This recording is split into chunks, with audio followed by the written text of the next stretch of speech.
Welcome to Beyond Sports. I'm your host, the Fitted Nuggets fan. Joining me is my co-host, Bob Taylor. Hey. We're coming to you from 98.1 Mile High Sports Radio. We have a great show for you today.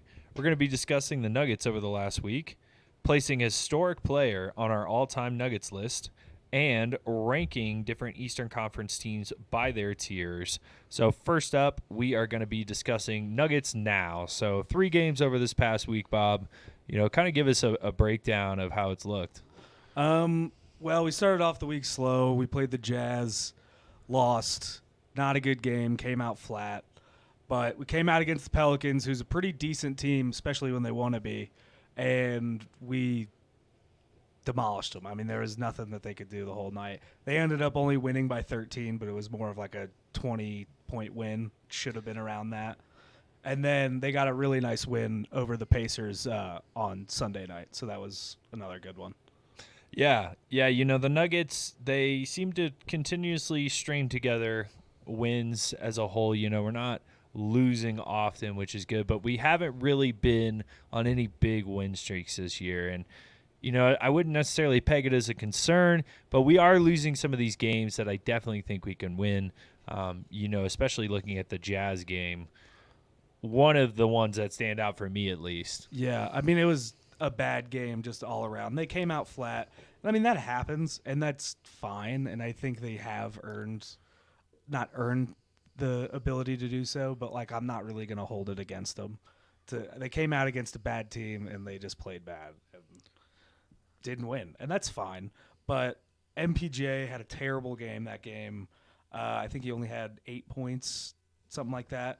But after that, he really stepped it up the other 2 games. It came out, dropped 20 against the Pelicans, dropped 25 against the Pacers, had 5 assists against the Pacers.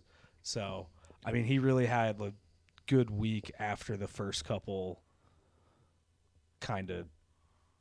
tragedies, I guess. Or after the first terrible game, I should say. Yeah, and what I've liked about Michael Porter Jr. is he's really worked on other elements of his game. Even throughout this year, we've seen him focus a little bit more on the assists, kind of towards as we've reached the middle of the season, we have seen that work being put in. And then the defense as well, I think, has consistently improved. And then he's really utilized his length to get a lot of rebounds. I mean, I see it time and time again. He's out-rebounding some big men down in the post. And so it's been good to see that MPJ is working to provide what he can when he's out on the court, because his scoring, while I think he is a top and elite scorer, it's just inconsistent. It just isn't every game. And that's what we need. That's something I'd definitely like to see more of from him. And the last 2 games are a good show of that. I mean, even if he just was to get 18, 3 or 4 games in a row, that's kind of something I'm looking for. I mean, he doesn't have to go off for 25 if he's doing that every night, because that's his role, is to be around 17, 18 points per game. And he doesn't have to reach those numbers because that is kind of a loftier goal, but I think that's something that he can do and should be able to produce. Yeah, I don't think that's out of the realm of reality for somebody like Michael Porter Jr. What I don't want to see is those games where he's getting 12 or less. Yeah. That's the ones I really like to see him avoid. Hey, even on my worst night, I'm still getting 15, 16 in a game. And that's kind of more what I'd like to see out of him. We don't necessarily need 30 every week, but it would be nice to see 16 to 20, pretty much every day. Yeah. And I mean, he did shoot 55% from 3 over the whole week. So he definitely played well. I mean, that's about as consistent as you can get. Yeah. Absolutely. Very, very consistent from a 3-point The perspective. Jazz game was just a bad game, and it happens, especially for shooters, and that's fine. Yeah, and 3 games is a small sample size to look at. Yeah. It's hard to tell, and going 2-1 out of the last 3, you can't be too upset. Again, the Jazz, I agree. I think it was more of a fluke game for everybody. Just wasn't in the right mindset to win that one. Yeah, I mean, they didn't have any ability to stop Lauri Markkanen or Jordan Clarkson, at all. Yeah, and for Michael Porter Jr. in particular, I think it really comes down to his shot selection. I see him take a number of questionable shots. And I know that he has worked on making that extra pass in his mind, at least, to avoid taking some of those more drastic shots. But even while we were at the Pacers game yesterday, it was almost hard to watch some of the times he shot. Now, granted, dropped 25, did really well, but there were still some shots in there that it was like, you probably shouldn't have taken that doubled step back 3-point shot. Yeah. I mean, if we're talking the Pacers game, I think he did incredibly well that entire game. I mean, specifically, he shot 7 for 11 from 3.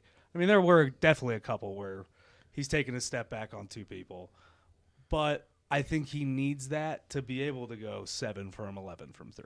Yeah, and I know it's a confidence thing with him for sure. And Yeah. I like that, and I think those shots provide a little bit further than the actual stat of 3 points. You know, you get that boost of a big shot being hit, a tough shot getting hit, and that is big. But I do think for somebody like Michael Porter Jr., who struggles with the consistency factor of scoring, I think that it would be efficient to say, like, hey, maybe we focus more on high-quality shots for you. But at the same time, it's like, do you want to try and take away his confidence where he's second-guessing himself and not taking Yeah. a shot he should have taken? And I've seen that happen to players like him too. Yeah, and I think that is kind of what would happen, if I'm being honest. I think he needs the free range, or else he's going to be overthinking it every time. Just gets the green light. Yeah, I mean, and I think he's earned that by now. And I think the strides he's been making in his playmaking, especially the last, month or so, I think is kind of a noticeable. He's figuring out which ones are, okay, I shouldn't take this shot. You know what I mean? Yeah. So, Yeah, and I have seen that for sure, and he is working on it as a whole. I just really would love to see him go on like a 10-game stretch of like 18 or more points per game. yeah. You know, that would give me a huge vote of confidence. Like, he doesn't even need to score more than 24, but if we can get like that absolutely. like upper tier level of scoring out of him, I think that would be really complimentary alongside of Jamal Murray. It's going to be hard to stop a team like that when you've got Jamal Murray around that same scoring amount, and then Jokic in the upper 20s, you know, potentially 30s, Yeah. and then KCP or somebody else is coming up and giving you another bit of a hard time. Like, it's going to be hard to beat that team. Yeah, absolutely. Yeah, and, you know, I think that kind of leads into what I am trying to see here from the Nuggets, and I think everybody's heard it all season. It's just the bench production, and it just we haven't answered that question yet, and we've talked about it a number of times. We've seen some streaks where they go and they've played relatively well, specifically like Peyton Watson, Yeah. occasionally Reggie Jackson. You know, these are the guys that we expect to be kind of the higher tier scorer. But over the last 3 games, you know, we're not really seeing that consistency. Only 11 bench points versus Indiana last night. Yeah, Pretty bad. that's not good at all. 30 points versus the Pelicans. You know, also not really great. Not what you need from your bench. And then only 38 versus the Jazz. And it's notable that several people were playing off the bench versus Yeah, the I mean, it Jazz. was a blowout game in that. So no halfway bench through the players in fourth double quarter- figures. Yeah, It's crazy. And you can't win games like that. I think the Nuggets are strongest when we get at least 2 guys off the bench to score 10 points. And it's hard to see that happening at this point in time. Come playoff time especially, I don't think that we're going to be able to rely on our current unit the way it is working. the way it's currently, And if how we they're currently performing, I definitely would agree with that. Because, I mean, I could maybe trust Reggie to get 10 to 12 in the playoffs game. I think that's a little lofty. Christian Brown, I don't think. he could could do surprise us a little bit. I think he but could, too. as it currently stands, I don't think we're going to see that. Yeah, You know, if we look at over this last 3 games, you know, Reggie Jackson, for instance, definitely somebody I'm a fan of. He's earned the love of Colorado. Colorado, you know, came from a Colorado school too, so really cool to see that. But over these last 3 games, 11.8 point per game on the career like season currently, and then 8.7 points per game over the last 3. yeah, So we've seen a dip in production there.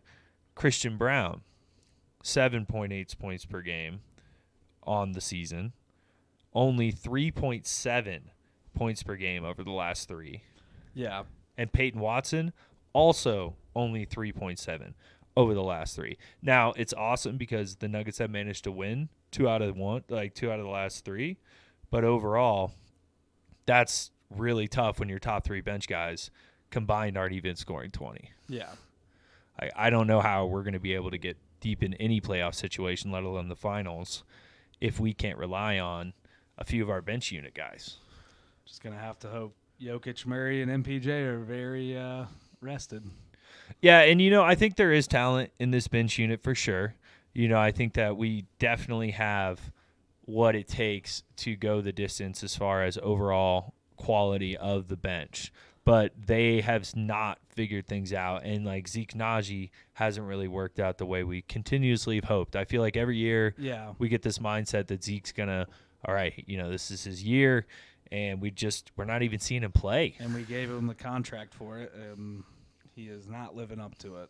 And I mean, I don't even know how we can trade that contract either. That's the worst part about it. Even if we wanted to, I'm not sure what the front office wants to do, but I mean, they've not really panned out since then. They've made a lot of good moves overall. Calvin Booth, absolutely. Mike Malone, and the organization have made some really great moves, but I don't think currently, especially with Zeke Naji, that was the best move. Now, however, there's still time. He's still young, and that's kind of my point with this bench unit is there's still things to be figured out. And with DeAndre Jordan being our main backup, is it time to ask, are we going to pick somebody up before the trade deadline? Yeah, I mean, I see a lot of buzz about Biyombo being a potential person we look into, but I don't know if that's really going to be that much better than DJ. And if there's a different player, say, I would have to say probably a shooting guard. No offense to Christian Brown, but a shooting guard who can score that's available that we could potentially pick up, like in a kind of a Bruce Brown role, that would be ideal. So the question is, I've seen a lot of rumors about Jordan Clarkson, who is definitely a good scorer off the bench. Maybe defensively a little questionable, but definitely explosive off the bench overall. And I have seen a lot of rumors linked to Jordan Clarkson as well. So if we were to go for a similar person, let's use him as just the example. I mean, what are we giving up at this point? I mean, it's got to be a little bit. I don't know who I feel comfortable letting go. I don't either. I don't think they'll make a trade, if I'm being honest. I think Naji would be that Naji and picks is, I think, the only thing that they would really move, because I don't think they want to move anybody else, and nor should they really. Yeah, it's a good dynamic that they have. This is a team that's played together. They've grown together, and I like that they have that built from the bottom mentality, just built different all over around with the Nuggets, and I think that is truly what has helped them and separated them and made them as good as they are. I think without that chemistry and relationship, they lose a lot of their identity. This has been Nuggets Now with Beyond Sports. Follow me, your host, the Fitted Nuggets Fan, on Instagram at Fitted Nuggets Fan. And recognize me at the game for your chance to win free stuff. Be sure to follow us on social media at Beyond Sports 5280. If you have any suggestions for the show, please call or text 720-446-8463. Again, that number is 720-446-8463. Tune in to more Beyond Sports after this. Welcome to Beyond Sports. I'm your host, the Fitted Nuggets Fan. Joining me is my co-host, Bob Taylor. Hey. We're coming to you from 98.1 FM, Mile High Sports Radio. We've got a great segment coming up here. It is that time of the week where we've got Nuggets Knowledge. So for those of you out there who've not heard us do Nuggets Knowledge before, it's where Bob and I go head-to-head trying to guess what historic Nuggets player the other is trying to tell us about, and then we have to rank them on an all-time list for the Nuggets and then rank them all-time for the NBA potentially. Now, sometimes, us Nuggets fans, we're going to have some players that may not fit on the all-time NBA list. So we either may give them a very large number or not put them on that list. But overall, we're going to be talking about some historic players today. So Bob has got one for me today. Our score is currently still tied at 1-1 after Bob's miss last week. So we're going to see if I can get the lead on him. All right. So this is a pretty good one. So he's 6'7", 240, big dude. He was the third pick in the draft. He's from Brooklyn. He spent 19 years in the NBA, and he's worn 3 different numbers.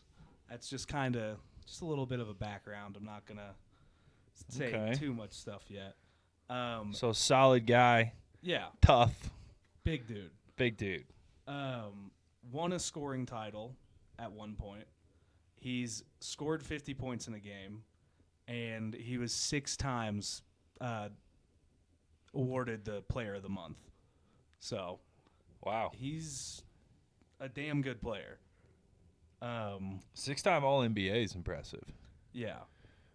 Well, not All-NBA. Oh, sorry. Yeah, he is 6-time All-NBA as well. 50-point game also. 6-time Player of the Month. The Player of the Month is the toughest one. Yeah.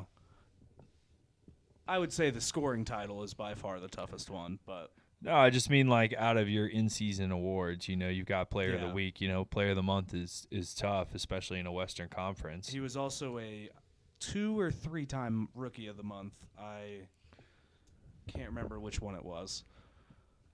He's worn 3 numbers. That's what's kind of throwing me right now. Yeah, he's a journeyman. He's played on a lot of teams.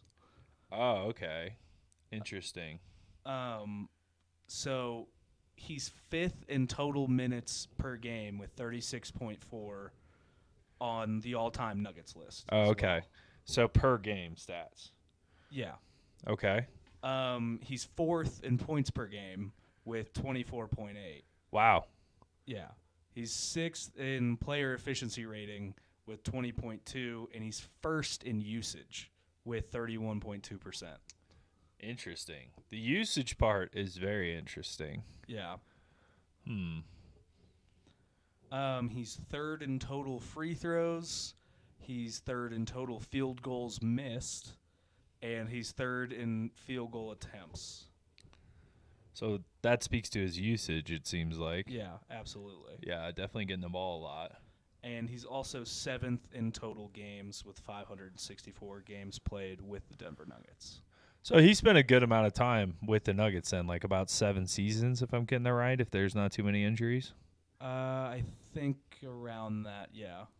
19 total years in the NBA. Let's see here. 6-time Player of the Month. Won a scoring title. Wow. Interesting. What era was this? What year, roughly? Like, can you tell me? Or am I going to have to guess without it? I don't want to, but all right. No. I can do it without it. Okay. I can do it without it. You got anything else good for me, or should I round in my guess here? If we told it all? His career stats are 22.5, 6.2 rebounds, and 2.7 assists. All right, so a little bit higher on the rebound. So at least, obviously at 6'7", he's got to be a small forward, power forward type player. Kind of an undersized power forward, but sounds like he was pretty tough. Yeah. Let's see here. So that's what we've got on this guy this week then? Yeah, do you have any specific questions or?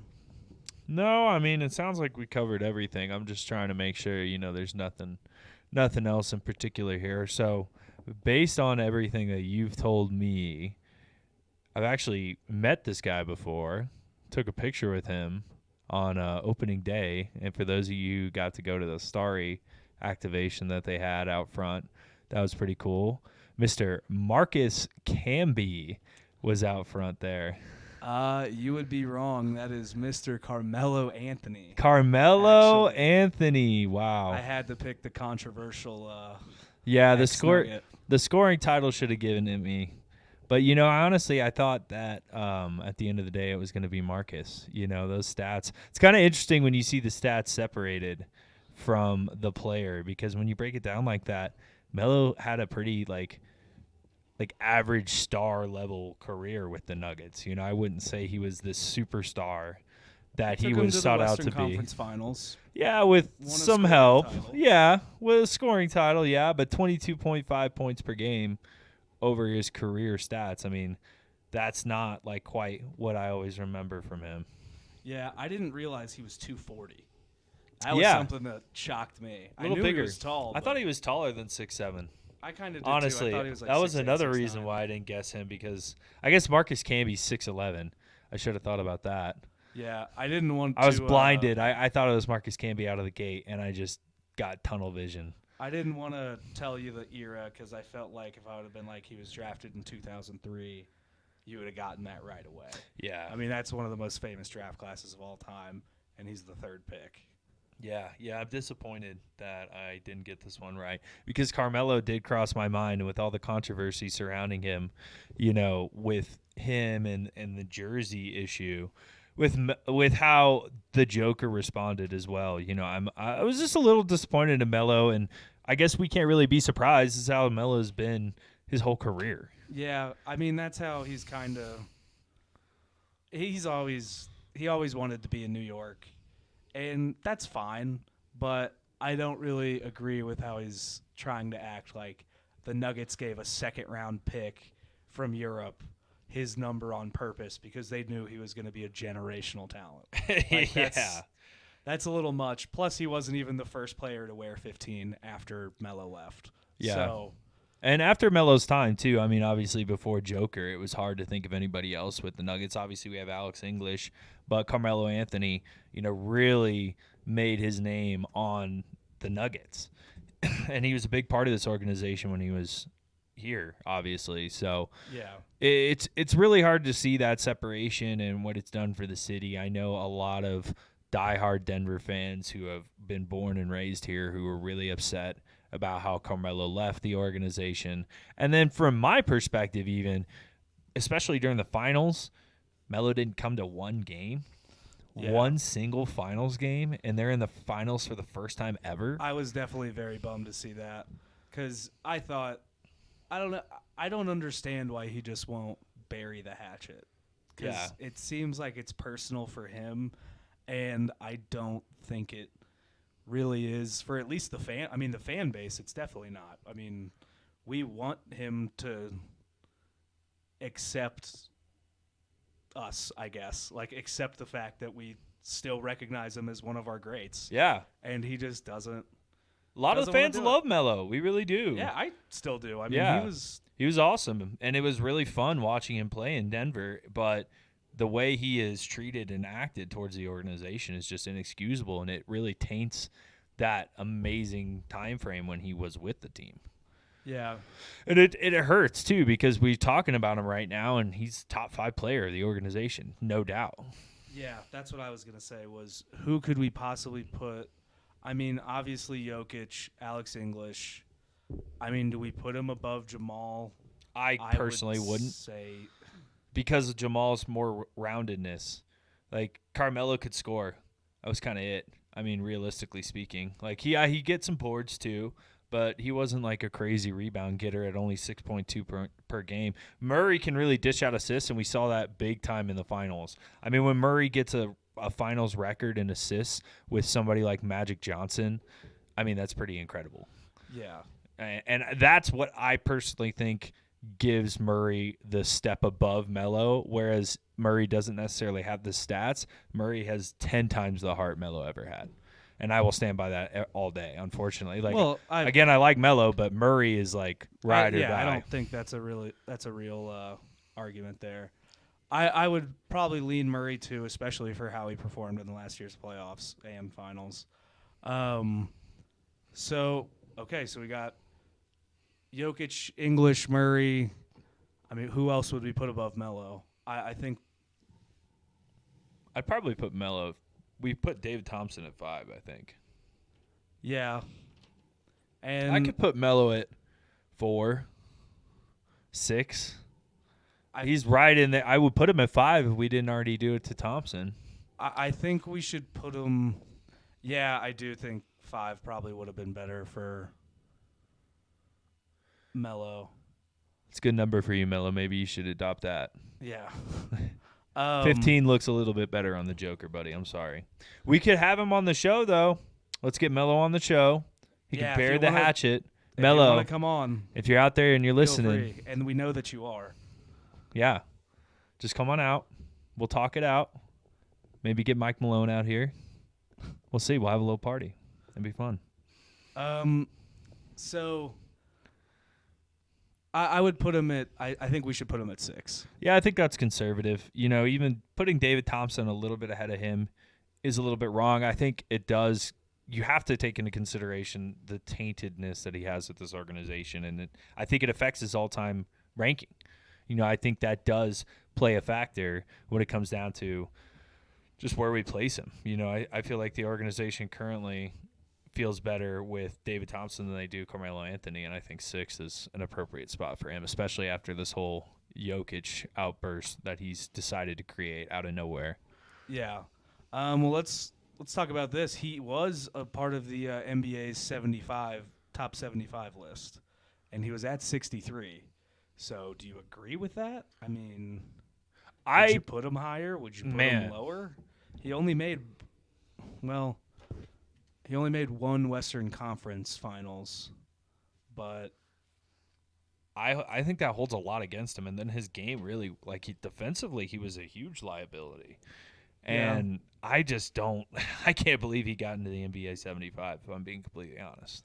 For some of the people that were left out of that list, you know, I like Carmelo, but I think overall his career was a product of his attitude, and he could have been greater than he was. But because he refused to compromise on some of the things that he decided and believed, it cost him some of the greatness. I truly believe that. Yeah, I personally think he's – right around where he should be. I think he even could be a 60 overall, maybe. I mean, I tend to lean closer towards he was phenomenal at his height. If I had an NBA 75 list, right, just like they did for the anniversary a couple of years ago, and I had to make that list, and We you have a bigger had list than just 75. Oh, I know. Just so you know. But I'm saying, let's say he's in that list and you think he belongs on that list. I don't necessarily disagree with that, but I also think no championships, only one final or Western Conference Finals appearance, which they didn't win. I don't really know. Did he make it to the Eastern Conference Finals? I'm trying to Not with New York. Maybe once. I don't know, to be completely honest with you. I think the scoring title is a big part of it. I mean, that's a very difficult feat to do, and he did it. And That's tough. That's tough. And there's only a certain amount of players ever in the league who've obtained a scoring title. And you know what? Good for you. But at the end of the day, I think basketball is a lot more than just scoring. And I think that it was only scoring for Carmelo. I mean, really. I think he got rebounds because it was especially towards the a end product of his height and where he was positioned on the court. And it's like, why not get the stats? But at the end of the day, Melo was all about scoring.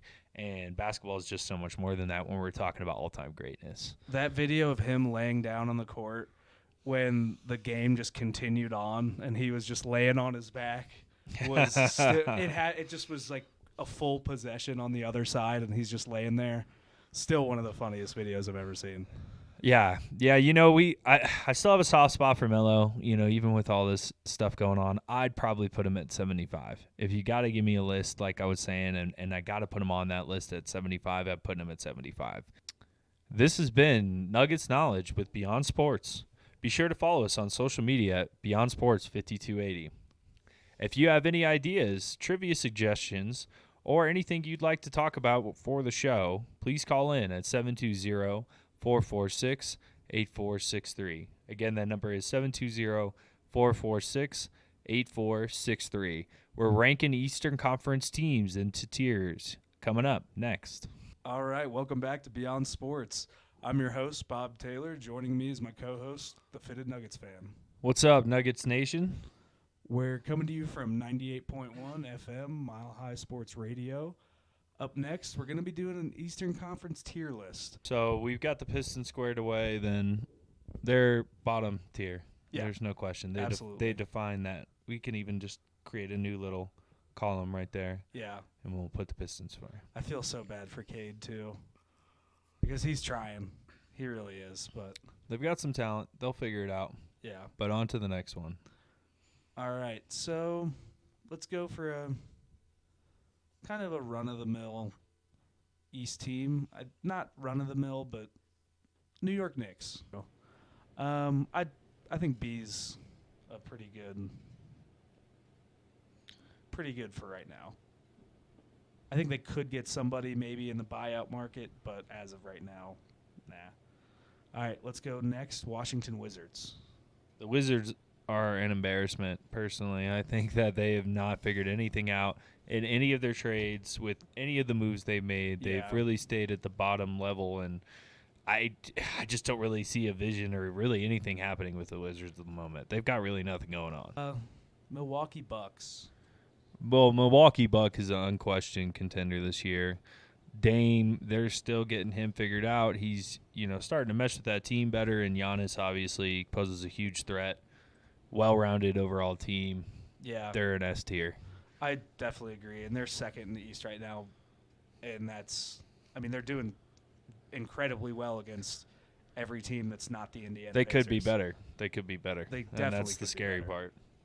Yeah, and I think when Dame truly figures it out, they're gonna be tough, especially in the playoffs, because Dame does not, at least not normally, shy down from big moments. Neither does Giannis. Yeah. I mean, those are two winners. Giannis gets his every night. Doesn't matter who he's playing. Yeah, but he's known to also, close the game out. So it'll be interesting having those two finishers when it comes down to it. Yeah. All right. Toronto Raptors.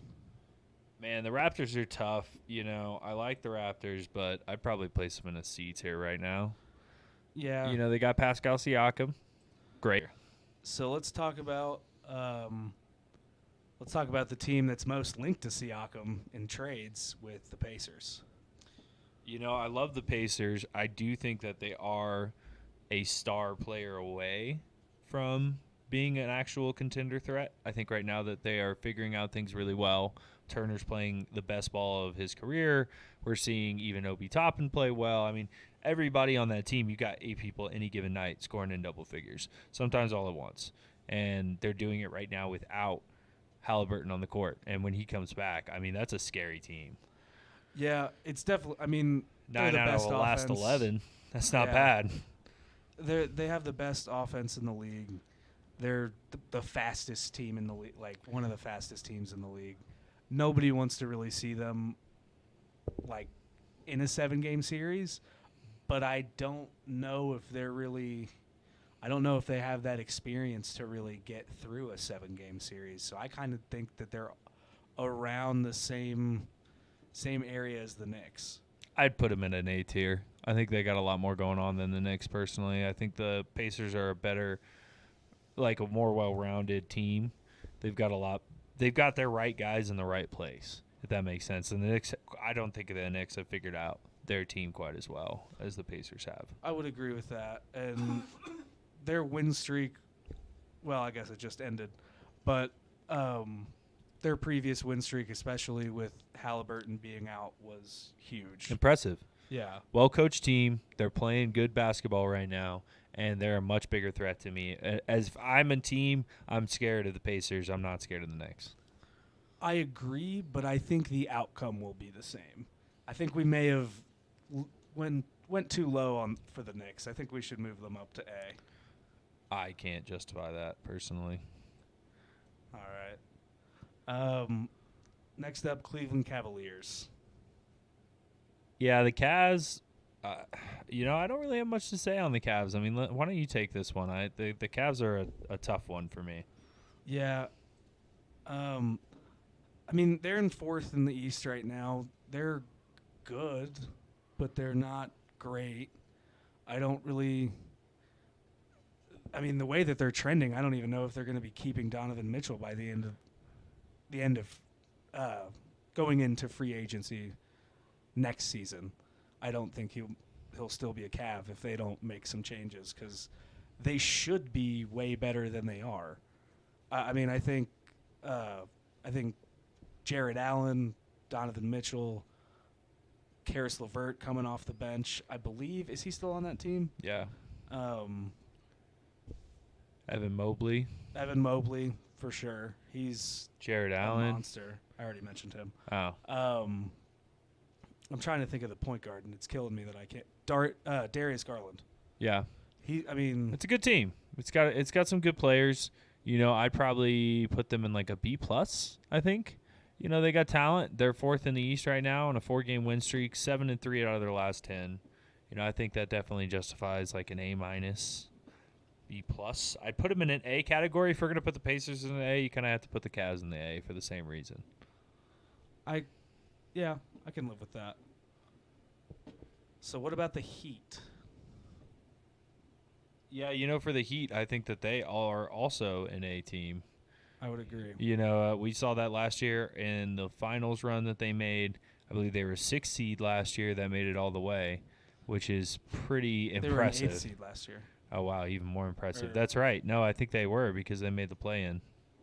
Yeah, they were definitely in the play-in. They might have been the 7th, but I thought that they were. Either way, lower-ranked conference team, but always a threat. And that's what I see. As long as Eric Spoelstra's in there, as long as he's got similar stars that he's used to make this run, a.k.a. Jimmy Butler, Bam Adebayo, Kyle Lowry even, some of those more key pieces, Tyler Hero, Duncan Robinson. These guys have played together for a while now, and that's just a trustable team. It's hard not Yeah. it's hard. You can't count them out. You just can't ever count them out. So I think that's an A team. I would agree. Brooklyn Nets. Yeah, the Brooklyn Nets, definitely one of the more bottom of the barrel teams overall. I would say that a D, but a C maybe, I'd put just them because in you a got a C. little bit. You got some hope with Ben They're Simmons. not- They're still trying to work that out. They're not on the same level as Detroit and Washington. They're at least a Yeah, tier above. yeah, and Mikal Bridges is fun, and you got Claxton. You got some guys that are fun to watch, but they're not really doing much with anything. And after the whole devastating Kevin Durant, Harden, and Irving experiment in such a short time, it's left them very short-handed. What about the Magic? I think they're a very good team. They beat the Nuggets earlier this season. Yeah, Magic are They're tough. doing well this Yeah. year. Eighth in the East right now. 21 and And they were 18. up there kind of more towards the top to start the season. The Magic are cool because they haven't been great since Dwight Howard. If we're realistically Yeah. looking at it, they haven't really made any type of waves since the Dwight Howard era. No offense, AG. Yeah, no offense. AG was probably the best thing since then, Yeah. and his best move of his career was coming to Denver. Yeah. And I think that was a I don't win-win think he'd for dispute that at all. Yeah, and we love to see the Magic era Aaron Gordon, but it didn't translate to much playoff success or wins. And now they're with Paolo, I really like them. They're a fun team to watch. All right. So I'd probably place them in I'd put them in a B. A B is fair. I think Charlotte Hornets we can go ahead and just put in a C.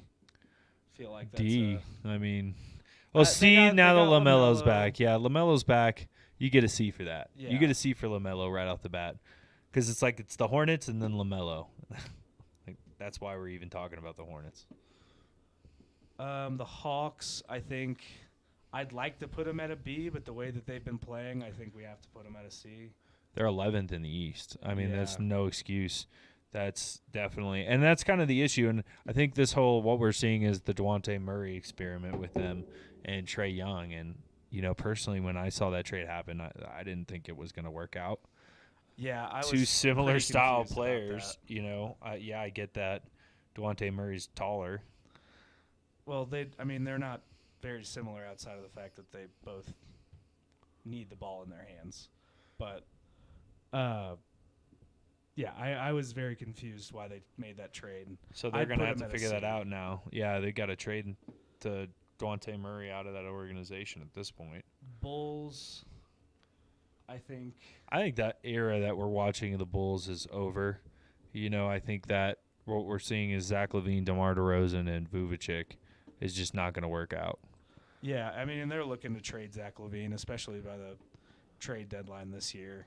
And if I'm they move interested any to of see those where they- All-Stars, it's over. I mean, they've got the season. Oh well, done. it already is over for them. Yeah. I mean, Well, I mean, if they have any hope, maybe they get some good, maybe they get some good return on a Zach LaVine trade if they're not going for picks. they might make a play in, but I don't see them beating New York or Orlando or Pacers or really Atlanta if they Not make without it a in pretty insane trade on their part, which I just don't see them getting accomplished. So for the Bulls, I mean, I'd probably put them in a C tier just because of the amount of talent they have. It's hard to put them in a D, there. but they're not winning games, that's for sure. So now we're going back to the top. Boston Celtics, number 1 in the East, best record in the NBA. I think they're the best team in the NBA right now. I hate You to know, say it, but I agree. they're just tough, and they are just tough every year, and they seem hungry this year, just like they did last year. In all fairness, but it's a scary team, and it's definitely the ultimate S tier, in my opinion. Yeah, they're definitely up there. Drew Holiday's fit right in, doing the Marcus Smart role. Porzingis And acquisition, I Porzingis mean, was they great. beautifully handled this offseason. I got to really give credit to their front office because they're only going to get better, those two, because they're such new to the team. I mean, and Porzingis as a fourth option on your team, that's scary. And Nuggets that's play where them he Friday. needs to be. That's where he needs to be in the rotation, really, with this part of his career. Nuggets play them Friday. It's going to be interesting to watch. I know all of our Nuggets fans out there are going to be watching somewhere, and it's going to be tough. We're going to be biting our nails the entire game. All right, so last but not least, the Philadelphia 76ers. Yeah, the I know Sixers, everyone wants us to say F tier. maybe in our Don't put them on the hearts, list. maybe personally, but overall the Sixers are a respectable team. The emergence of Tyrese Maxey is a all-star starter. I think he's actually earned that this year. He's done phenomenal this year. And I like the 76ers, honestly. I do too. I They don't have- like Joel Embiid going for fouls all the time. I agree. But mean, his he's flopping is a good. little ridiculous. Him averaging as many points as he is right now is insane. Yeah, And especially at center, that we haven't really seen something like that since Shaq. And Absolutely. it's been incredible to watch. And so the Sixers are absolute S tier, yeah. no question. And then you I even think it's throw in all- like Tobias Harris averaging 18 points per game right now. And Oubre doing really well after getting hit by a car. Yeah, and Oubre's a good story as well. And the Sixers look a little bit more complete than they did last year, in my opinion. And they're going to be scary, especially Joel Embiid improving his numbers overall, and then being able to add some of those additions to those players. Yeah, I definitely think, especially for this team, it's all about if they can, one, stay healthy into the playoffs, and two, can they produce in the playoffs? And I think they can. I think a lot of why they were being held back was Doc Rivers, and that's a big reason why they didn't make it out of the second round. And I'm a big Nick Nurse fan. And the way that Embiid's managed to become actually a playmaker this season and get 6 assists rather than only 2.5 or 3.5, because all Doc Rivers wanted him to do was ISO. I think that's a big thing, and I think that's going to kind of change how they are effective in the playoffs. Yeah, Nick Nurse is a brilliant coach, and the Sixers are always a threat. And thankfully, they're going to have to go through some tough teams to get to the Nuggets, but overall, S tier all the way. Yeah. All right. That's been the Eastern Conference tier list with Beyond Sports.